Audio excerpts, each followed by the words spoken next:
Now let's talk about migrant crime. Our guest is one of our favorite guests on the Larry Ellis Show. He is the president of the Crime Prevention Research Center. Please welcome back to the program, Professor John Lott.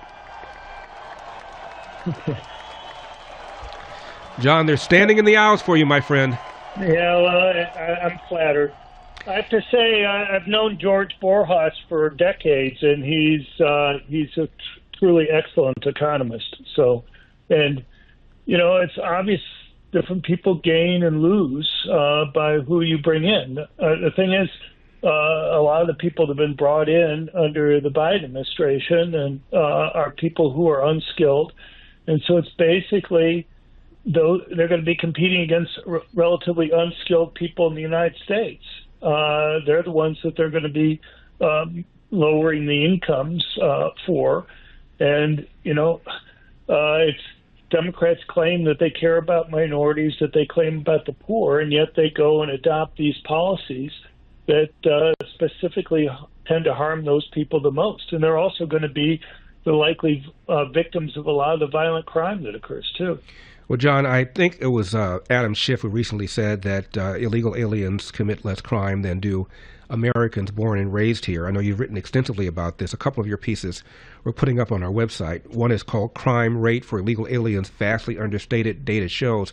Another one, New Data on Migrant Crime Raises Eyebrows and Alarms, both of which were written by you.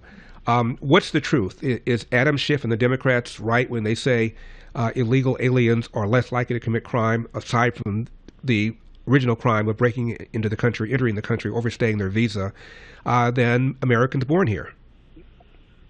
No, look, when they point to studies, what they're really pointing to virtually is studies that mix together legal and illegal immigrants. And the data that I've seen that breaks out the two indicates that legal immigrants actually are fairly law-abiding. They are very law-abiding. Illegal immigrants, though, commit crimes at relatively high rates. And so when you mix the two together, you kind of, it makes it hard for you to discern what's happening with the illegals. On top of that, people tend to commit crimes against people who are similar to themselves, similar in income. They do it in similar areas. And so if you have illegals that tend to live next to each other in different areas, a lot of the victims of crime by illegals will be other illegals, and they may not report it as much. And so you have a situation where even with the reported crime by illegals is relatively high, but there are very strong reasons to believe that even that's an underestimate of the true problem of crime by illegals. You write that the new data on criminal non-citizens coming into the country is shocking and appalling. It is worse than you thought. Talk to us about what the data shows. Well, about a month before the election, a deputy director for ICE wrote a letter to Congressman Gonzalez in Texas. He had been trying to get this data for a long time, looking at basically the criminal history for so-called non-detained individuals. There have been about 7.4 million non-detained individuals. These are people that had come across the border, were processed, and then released into the country. And of those, about 662,000 at least, and there are reasons to believe that they haven't really properly vetted or gotten information on all of them by any means. So about 9% had criminal records in their home countries. And but one of the things that had changed, for example, under the Biden administration, under Trump, you had Remain in Mexico. And the Customs and Immigration Service would go and reach out to the home countries for individuals to find out if they had a criminal record before they were released in the United States. Under the Biden administration, when they got rid of Remain in Mexico, they had ICE go and do the background checks, and ICE never reaches out to the home countries for the individuals that are there. They don't have the databases that the Customs Service has.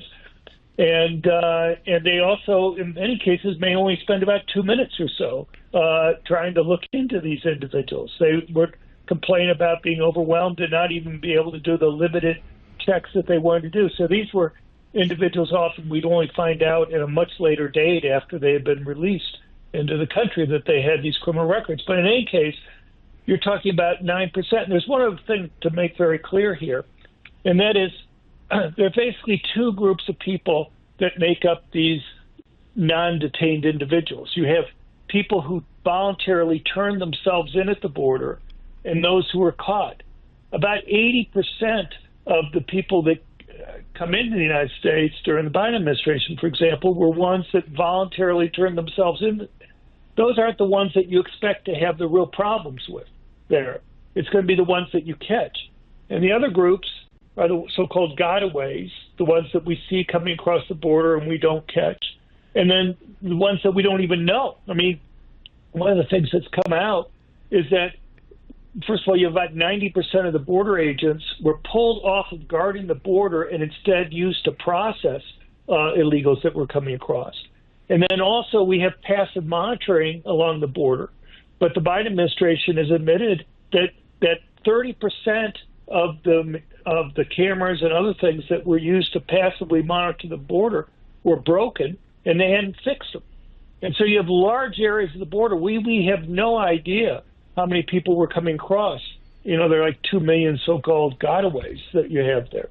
And so, but those are the people. So if it's like 9% of the ones which are overwhelmingly people that turn themselves in at the border, and we have these other groups that are, you know, avoid detection, presumably the crime rate among those is much higher. We're going to take a break. Our guest is John Lott of the Crime Prevention Research Center. John, we come back, I want to talk about the percentage of people who commit violent crimes that actually result in an arrest. And what do you think is going to happen now under the Trump administration? John, on television, they catch the bad guys. I read that in Chicago, something like only about 70% of the homicides are actually solved in the sense that they've arrested somebody that they believe committed the crime.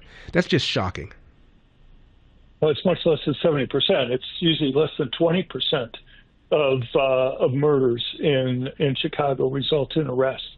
I mean, that's fallen dramatically over time. When Mayor Daley the Younger came in, about 67% of murders result in arrest. By the time he left, it was down to 30%. When Rahm Emanuel left, it was down to 20%. Yeah. And in many recent years, it's been bouncing around in the teens. Yeah, I meant 70. I meant 70% of them do not result in any kind of arrest. But anyway, right. It's just shocking, absolutely shocking. People are murdered. Many of them teenagers, as you pointed out, often gang related, and the cases are not solved. Right. Well, you know, so here's the problem. So you look at cities over in the United States in 2022, only 20% of violent crimes result in arrest. I mean, murders actually result in arrest at a relatively high rate compared to other types of violent crimes. If you look at all cities, not just the large ones, only about 35% of violent crimes result in arrest.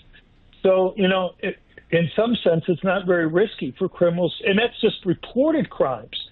If you look at arrests for total crimes, reported and unreported, because most crimes aren't reported to the police, for large cities, over 1 million in 2022, only about 4% of total violent crimes result in arrest. I mean, one of the reasons why it's so low is that a lot of people look at it and they say, what's the point of reporting these crimes if nothing's going to happen to these individuals? Why should I go and maybe cause trouble for myself by reporting them if they're not going to be apprehended and not going to be punished? We have, of course, a new president, 47, and he's already signed a bunch of executive orders to reverse some of the things that Joe Biden did when Biden came into office, to reverse Trump's border policies. The Remain in Mexico has now been reinstituted. No more catch and release. What do you think is going to happen going forward over the next 4 years? Well, I think what's going to happen is that they're going to keep trying to remove these, first of all, these criminal illegal aliens. But, you know, as we've seen, there's already a lot of moves in the courts and other things to try to restrict the types of things that the administration's going to do. I assume over the next couple of years anyway, there's going to be a lot of legal battles that are going to be occurring on this. But, you know, I think they're going to be successful in the long run in removing these people. The cost for removing these individuals is tiny compared to the costs of letting them stay in the United States. There have been a lot of claims in the media over and over again that somehow it costs like $88,000 per deportee, and that's just crazy. I think the New York Times at least has run something like 6 news stories on this claim, and you look at like 3/4 of their numbers, 66,000 of the 88,000 involves the cost of detaining these individuals once you've arrested them, facilities for keeping them. And they say they're assuming if you deport 1 million people in a year, you're going to have facilities to house 1 million people. And that's just crazy. I mean, look at the people right now that they're deporting. They may only hold them for a few days before they're sending the planes out. It's kind of like a hotel. If I tell you a hotel is going to be holding 10,000 people over the course of the year, that doesn't mean you have to have 10,000 rooms. It means that, on any given night, you may have 100 people there at the hotel. And so, and the same thing is true here. Plus, they assumed that you had to rebuild all the facilities each year.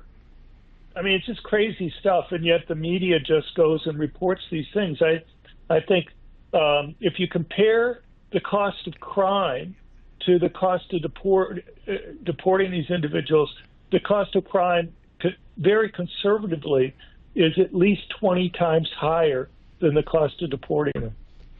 The columns are crime rate for illegal aliens shows vastly understated data. And the other one is new data on migrant crime rates raise eyebrows alarm. Subheadline, new data on all the criminal non-citizens coming into the countries is shocking and appalling. It is worse than you thought. It is by my guest, John Lott of the Crime Prevention Research Center. John, thank you so much for the last minute hopping on like this. I appreciate it. I know you're awfully busy, and Zach has updated me on your situation. God bless.